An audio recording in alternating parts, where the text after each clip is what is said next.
Hello, my name is Chris Anglin, and my presentation today is on the Harlem Renaissance in DC. I'm the University Archivist and Reference Librarian at UDC, and I'm your host for this presentation today. So this is a poster presentation, and this is the poster that I've done on the Harlem Renaissance, focusing on the roots of the Black Renaissance in DC, focusing particularly on the cultural art and arts contributions of the Black Renaissance in UDC in DC and how this contributed to the Harlem Renaissance. So in terms of our poster on the Harlem Renaissance, the poster discusses how the Black Renaissance developed as a social, cultural, and intellectual movement that began in 1919 and continued through the 1920s. UDC as an institution did not exist in the 1920s. Instead, as such, but two of its predecessor institutions did, such as Minor Teachers College.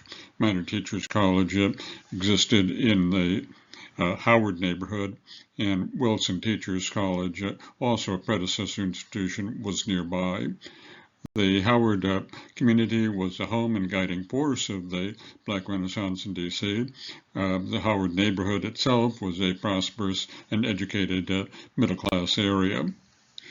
I should also add that UDC is the home of the Felix E. Grant Jazz Archives. Jazz is commonly regarded as the sound of the Harlem Renaissance.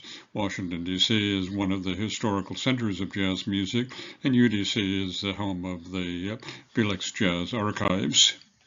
One of the important collections of the Jazz Archives at UDC is that it's home to the Duke Ellington collection, which is at the Felix E. Grant Jazz Archives at the University of the District of Columbia. The Jazz Archives is a research and resource center for the study, preservation, and interpretation of jazz archives. One of the GIF's main collections at the Jazz Archives is the Askey collection. Mr. and Mrs. Askey were generous benefactors of the UDC archives. The Askeys donated a large audio tape collection of Duke Ellington recordings to the Jazz Archives. They are sequenced chronologically and containing some over 3,000 selections from over 570 recordings. The tapes provide a detailed and comprehensive record of Ellington's studio, broadcast, concert, club, dance, private performance from 1924 to 1947.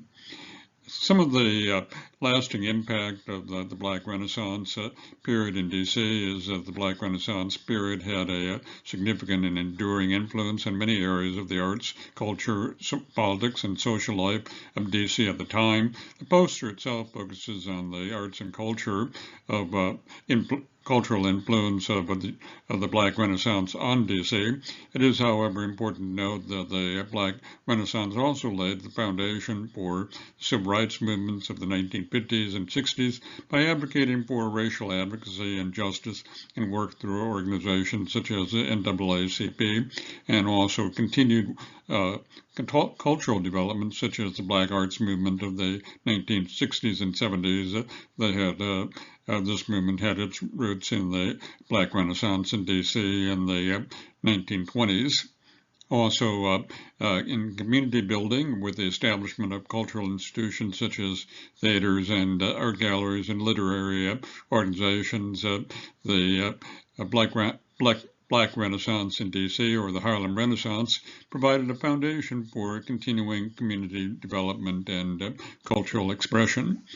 So in terms of legacy, the legacy of the Black Renaissance of the 1920s is that it created a rich cultural legacy that shaped artistic expression and also generated crucially important social and political movements, leading to major and enduring changes in American society.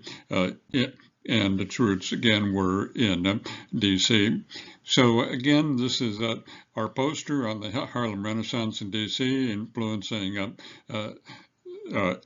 discussing how UDC was one of the originating points of the Harlem Renaissance, culture focusing primarily on cultural and artistic events, such as how it developed in D.C., Black Broadway,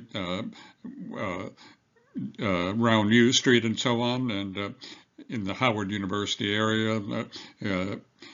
Washington, D.C. at the time was a major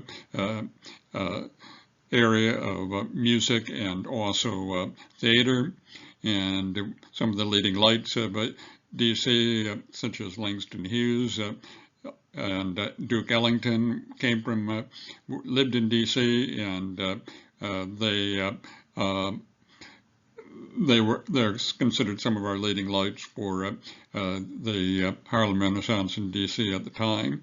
Also, the end of the Harlem Renaissance came basically with came after the stock market crash and the Great Depression and the loss of discretionary income by customers of Black arts and culture.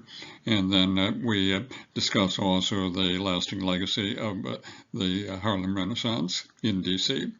So with that, I conclude my presentation, and would be very happy to take any questions that you might have.